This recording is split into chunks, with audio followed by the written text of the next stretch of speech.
కృత్తివెన్ను మండలం సీతనపల్లి గ్రామం దగ్గర సుమారుగా ఉదయం 4:30 గంటలకి ఒక అతిపెద్ద రోడ్డు ప్రమాదం జరిగింది.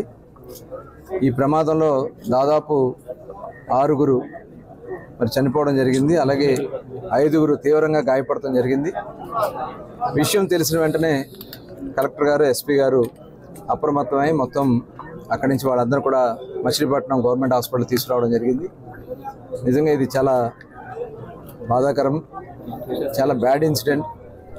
వీళ్ళంతా కూడా మరి కాకినాడ నుంచి బంటుమిల్లి దగ్గర చేపలు చెరువుల్లో చేపలు పట్టే కోసం వాళ్ళు అక్కడి నుంచి రాత్రి 1 గంటకు బయలుదేరి వస్తూ మార్గ మధ్యంలో 4:30 గంటలకి దోస్త్ వెహికల్కిను అలాగే కంటైనర్కి ఓవర్టేక్ చేసే సందర్భంలో ఈ యాక్సిడెంట్ సంభవించింది.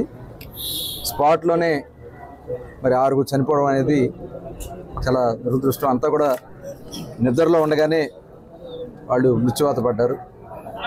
మిగతా 5గురు కూడా ఇప్పుడు వాళ్ళందరూ కూడా ట్రీట్మెంట్ చేస్తూ ఉన్నారు. ఫ్రాక్చర్స్ ఉన్నాయి. అలాగే కొంత అబ్డామిన్ కూడా కొంత ఇంజరీ ఉందని చెప్తా ఉన్నారు.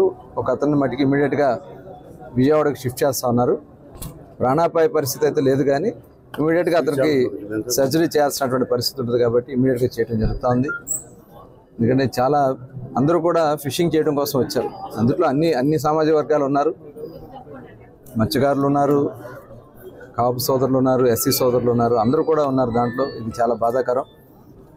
మరి దీని మీద చాలా తీవ్రమైనటువంటి విచారాన్ని వ్యక్తం చేస్తూ మరి చంద్రబాబు నాయుడు గారి విషయం తెలిసిన వెంటనే ఆయన కూడా మమ్మల్ని అందరూ కూడా అప్రమత్తం చేయడం జరిగింది. మరి ఇమీడియట్గా వెళ్ళమంటే మేము కూడా ఇక్కడ బయలుదేరి రావడం, మరి కలెక్టర్ గారు అలాగే పెద్దలందరూ కూడా డిస్కస్ చేసి ఇమీడియట్గా ఆ కుటుంబాలకి 5 లక్షల రూపాయలు ఎక్స్గ్రేషియా కింద ఇమీడియట్గా సాయంత్రం లోపు వాళ్ళ చెక్కులు కూడా 5 లక్షల రూపాయలు అందించడం జరుగుతుంది.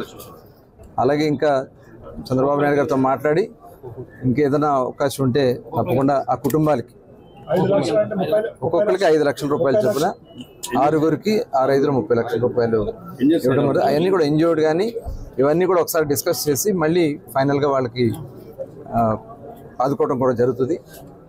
అలాగే వెహికల్ ఇన్సూరెన్స్ కూడా ఉంటుంది కాబట్టి వాళ్ళకి వెహికల్ ఇన్సూరెన్స్ కూడా ఇమీడియట్గా వచ్చే విధంగా కుటుంబాన్ని అన్ని విధాలా కూడా ఆదుకోవడానికి అన్ని రకాలైనటువంటి చర్యలు తీసుకోవడం జరుగుతుంది. మరి ఇలాంటి సంఘటనలు అనేది చాలా దురదృష్టకరం. 216లో ఎక్కువగా ఇలాంటివి జరుగుతూ ఉన్నాయి. గతంలో కూడా